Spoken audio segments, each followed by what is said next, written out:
Tariffs, we know, are a defining economic strategy of the Trump administration. Courts found the sweeping tariffs illegal, but implementation of that ruling is on hold pending an appeal. Yesterday, Virginia Congressman James Walkinshaw met with some small business owners out in Reston to hear their concerns about the economy. Sunrise's Haley Mylon was there. She joins us now near Capitol Hill. So, Haley, how badly are these businesses hurting?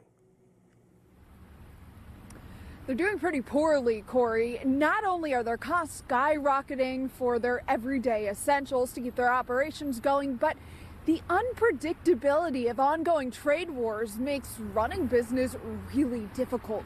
Now, Congressman James Walkinshaw yesterday met with all kinds of business owners, a bookstore owner, someone who remodels homes, a woman who sells specialized breastfeeding equipment and requires overseas manufacturing.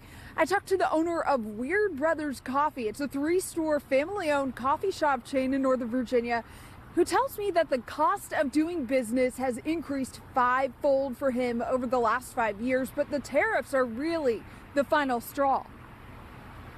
It is a struggle. It is a huge struggle. I mean, we are doing our best to cut corners, to make ends meet, to do what we can.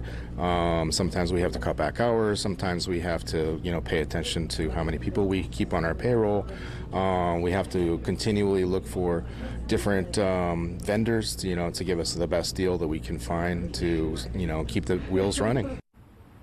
Not only is cocoa at all-time highs because of climate conditions, drought conditions, and tariffs, but that coffee shop has to look elsewhere for things like napkins and cups, as those costs are going up as well. And hey, they're losing baristas because they can't afford to pay them, Corey.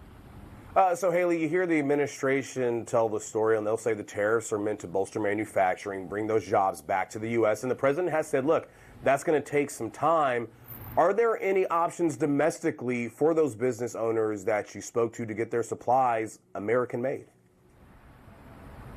No, turning to the U.S. for a lot of these business owners seems to be a struggle for a number of reasons. The woman who works in home remodeling says a lot of her vendors aren't able to fill her orders because they're missing out on workers, those workers impacted by immigration enforcement. Now, another woman who has the breast pump manufacturing business, she says she's got to manufacture in Cambodia.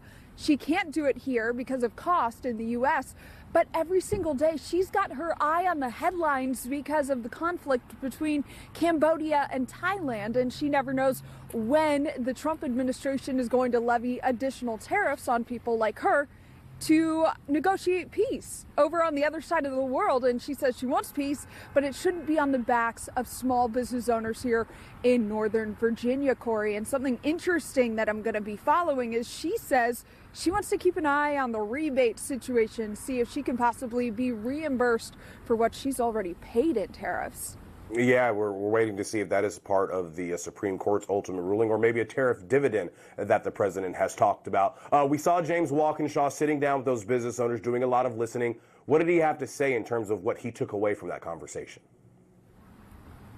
Yeah, it's these small anecdotes from each individual who was there yesterday that he's going to take and try and build some consensus in a bipartisan way. He says that he thinks that support is there. Here's what he had to say. Hopefully convince more of my colleagues to sign on to some of the bills that I've signed on to that would roll back the tariffs that we've seen. So I'm hoping to get stories and ammunition to take with me to Washington to fight for small businesses like these. That ammunition, he hopes, could be used for a proposal to require congressional approval for any tariffs levied by the president, like the ones we saw on Liberation Day, Corey.